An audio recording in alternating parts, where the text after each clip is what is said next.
Mesdames et messieurs, chers amis, avant toute chose, je suis très heureux de vous retrouver ici, au Palais des Congrès de Paris. Ce congrès, il a pour moi une saveur toute particulière, car il s'agit de mon premier congrès comme président.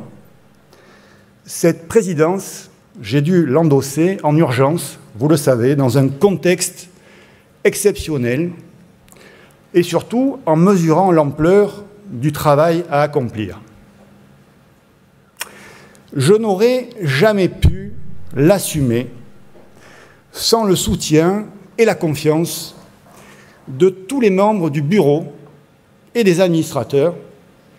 Et bien sûr, j'ai pu m'appuyer entièrement sur notre déléguée générale, Florence, qui, par son travail acharné depuis 16 ans, a rendu notre confédération incontournable et d'une efficacité redoutable.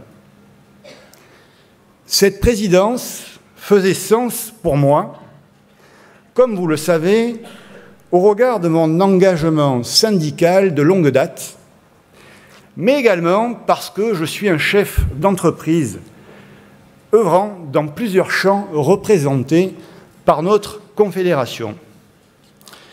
Ce congrès, il a pour moi une saveur toute particulière, car il nous permet, pour partie d'entre nous, de nous retrouver en réel après des mois de distanciel. Ce congrès, il arrive après une année hors norme. 2020 a été le révélateur de tout ce que nous avons construit, peut-être discrètement, pendant 20 ans. Je vais d'ailleurs rendre hommage, si vous en êtes d'accord, à tous les présidents qui m'ont précédé. Guy Lamarck, le fondateur, le premier, qui a permis le regroupement de syndicats qui disposaient de stratégies divergentes. Yves Journel, le visionnaire, celui qui a anticipé les enjeux du parcours de vie et de soins de la personne âgée. Jean-Alain Marguerite, le rassembleur, celui à qui nous devons d'être la première confédération de notre secteur d'activité. Christine Jandel, la lanceuse d'alerte, celle qui fait partie des premiers à avoir vu arriver l'épidémie en Chine. Et bien sûr, je ne serais pas complet si je ne citais pas ceux qui en furent la cheville ouvrière, nos deux délégués généraux historiques et incontournables, Théodore Amarantinis et Luc Broussy. Nous n'aurions jamais géré la crise comme nous l'avons fait si tous ces acteurs n'avaient pas fait un travail de fond pendant 20 ans. J'ai été le dépositaire de tout leur travail et je leur en suis infiniment reconnaissant. Cette année, elle aura montré la force du collectif. Et d'ailleurs, j'en profite pour remercier tous les présidents de nos syndicats affiliés pour leur confiance et leur soutien, la présidente du Synerpa Domicile, Daphna Mouchnik, le président des RSS, Jean-Marie Fournet, et le président du CNED, Thierry Dubois. Grâce à notre collectif, nous avons pu être informés en temps réel de la tempête qui s'abattait sur nous. Nos adhérents de Chine nous ont alertés dès le mois de février qu'une épidémie inédite arrivait. Mesdames et messieurs les administrateurs, est-ce que vous vous en souvenez? Nous avons tout de suite déployé un bureau exceptionnel, hebdomadaire, mettant en œuvre une cellule de crise avec l'ensemble de nos permanents. Et ça, c'est bien parce que nous étions unis et solidaires que nous avons pu le faire. Est-ce que vous vous souvenez aussi de cette pénurie sur les masques? C'est encore ce collectif qui nous a permis d'aider ceux qui étaient les moins bien dotés. Il y a eu une chaîne de solidarité incroyable avec cette bourse aux masques qui s'est organisée spontanément et en un temps record. La première garantie d'un syndicat, c'est de protéger tous ses adhérents, petits, grands, et quelle que soit leur activité.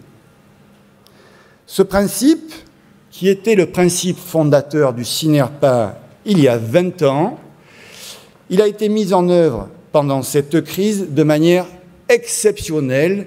Eh bien, soyons-en fiers. Par ailleurs, je suis bien placé pour en témoigner.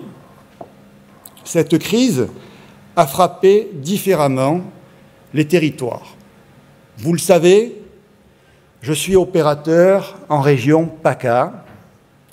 D'ailleurs, j'ai une pensée toute particulière pour mes grands-parents qui ont fondé notre entreprise il y a plus de 70 ans. La région Sud, comme le Grand Est, la Bourgogne-Franche-Comté ou l'Île-de-France, ont été particulièrement impactés depuis le début et tout au long de la crise. Pour les zones les plus touchées, la crise a été une vague qui aurait pu nous submerger. Pendant les premières semaines, les tutelles étaient complètement dépassées, focalisées sur l'hôpital, et je peux aussi en témoigner en tant qu'opérateur et délégué régional au moment de la crise, sans l'aide du collectif Synerpa et de l'ensemble, bien sûr, de ses équipes, j'aurais pu sombrer comme beaucoup de nos confrères.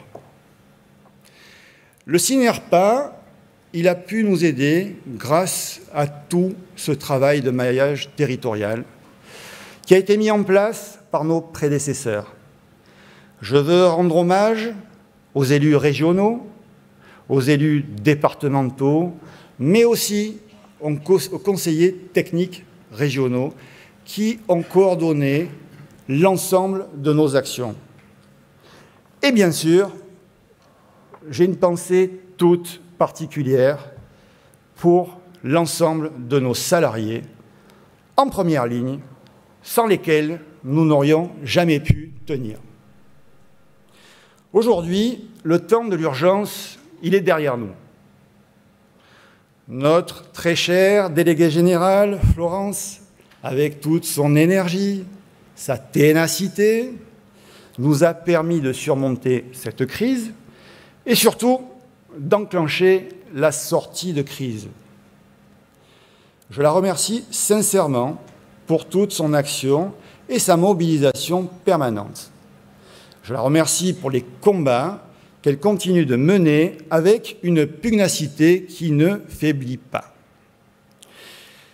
C'est grâce au Synerpa aussi que nous avons pu vacciner les résidents et les salariés et surtout obtenir des doses au long cours et reprendre de nouvelles admissions. Je sais que les équipes du Synerpa ont fait preuve d'une mobilisation exceptionnelle depuis plus d'un an. Je sais qu'elles sont encore sur le pont pour gérer l'après et contribuer aussi à la reprise économique et à la création d'emplois. Au terme de cette année, je veux vous redire toute ma fierté d'être président du Synerpa et vous dire toute ma volonté pour la période qui s'ouvre de continuer à œuvrer pour ce collectif. Nous travaillons à des enjeux qui seront déterminants pour les mois à venir. Nous connaissons des problèmes importants de pénurie de main-d'œuvre. Et une campagne, comme vous le savez, de communication a été lancée sur l'attractivité de nos métiers. Ce sera aussi notre devoir d'entrepreneur de participer au plan de relance, de lutter contre le chômage et de contribuer au maintien et à la création d'emplois dans notre pays.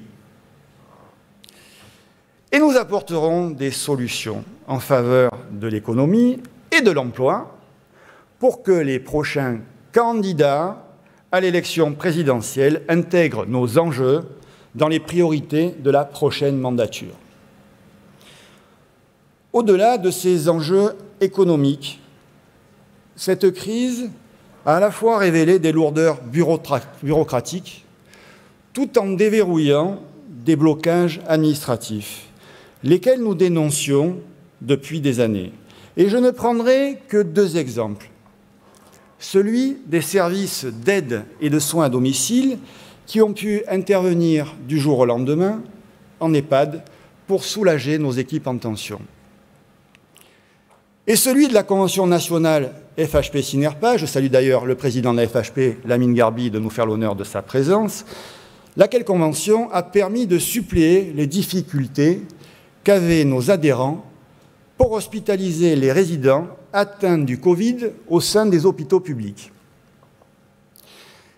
Ces lourdeurs, ces blocages administratifs, je les connais parfaitement.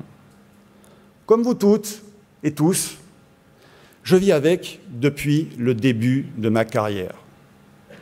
Aussi bien d'ailleurs dans nos établissements et services synerpiens que dans nos structures de soins. C'est l'urgence qui nous a permis de dépasser ces clivages. À nous, maintenant, de pérenniser ces dispositifs en faisant sauter les verrous entre le sanitaire et le médico-social. Mais tout cela, ce seront les sujets que nous aborderons au cours de ce congrès. Enfin, je remercie tous les partenaires et les intervenants qui nous font l'amitié d'être présents lors de ces 2 jours. Et je vous souhaite à toutes et à tous d'excellents échanges pour cette édition 2021. Mais avant de lancer ce congrès, je voulais que nous puissions ensemble avoir un temps de recueillement. Cette année, elle a été marquée par beaucoup de souffrance et de tristesse. Elle nous a rappelé à quel point nos métiers touchent à ce qu'il y a de plus profond et de plus intime dans notre humanité. Ainsi, je vous propose à présent de vous lever et de faire une minute de silence en mémoire de tous ceux qui nous ont quittés.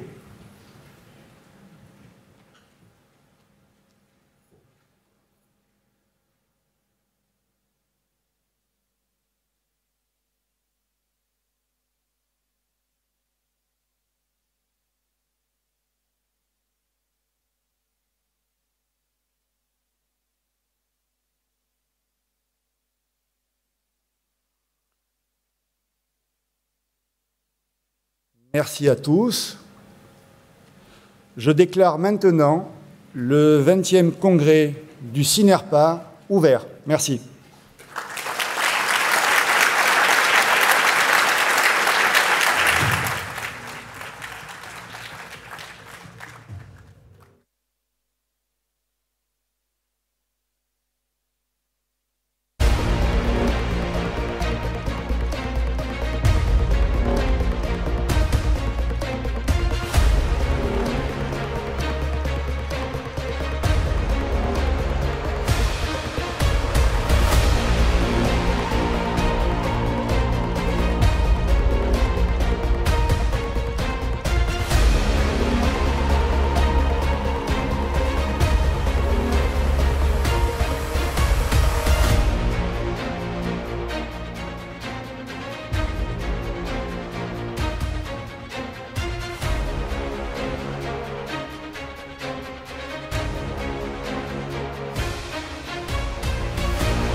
Bonjour, je m'appelle Ruot, Christophe Ruot. Vous m'avez vu arriver de la salle, mais au départ, ce n'est pas ce qui était prévu. Je devais arriver suspendu à des filins, de là-haut du plafond, comme ça descendre au-dessus de vous, planer au-dessus de vous et faire mon sommaire. C'était une idée de Florence, comme Tom Cruise dans Mission Impossible. Florence m'a dit, aujourd'hui, arriver de la salle comme ça pour présenter le congrès, ça se fait plus. On est en 2021, Coco. Donc aujourd'hui, c'est hélico, parachute, tyrolienne et filin. J'ai essayé de me défiler comme j'ai pu. Ça va pas être joli, j'ai une cravate, ça va pendre, ça va pas être terrible. Elle a insisté. Elle m'a dit, au moins, tu descends en rappel la façade du Palais des Congrès le jeudi matin quand les adhérents arrivent. Florence, je ne le sens pas trop. Vous savez ce qu'elle m'a répondu? Tom Cruise, lui, il l'aurait fait. Ce à quoi j'ai rétorqué, Tom Cruise, c'est pas le même tarif. De toute façon, il ne pouvait pas, il avait Scientologie. Bien. En même temps, vous, être suspendu dans le vide, c'est une situation que vous avez connue pendant plus d'1 an. Hein, donc ça vous est familier. On va en parler évidemment au cours de ce congrès, mais toujours en essayant de voir quelles leçons peuvent être tirées du passé pour mieux préparer l'avenir. Alors, s'il fallait reconnaître au moins un mérite au Covid, ce serait, du fait d'une année 2020 sans congrès, de faire coïncider enfin le 20e anniversaire du CINERPA avec le 20e congrès. Cela dit, quand j'y réfléchis, je me demande si c'est vraiment le fait du hasard. Il faudra que j'en parle avec Francis Lalanne. Un 20e congrès qui survient alors que la tempête semble se calmer au rythme des vaccinations. Les navigateurs connaissent les 40e rugissants, les 50e hurlants, voici donc les 20e piquants. Un 20e congrès en présentiel et en distanciel, puisque les internautes que je salue vont nous suivre sur le site cinerpa-even.fr, pouvoir être également en contact avec les quelques 70 entreprises partenaires du CINERPA présentes dans l'espace exposant ici au Palais des Congrès. Il y a également le hashtag Congrès CINERPA pour partager les infos sur les réseaux sociaux pendant ces 2 jours d'échanges et de débats sur tous les sujets qui font l'actualité de votre secteur.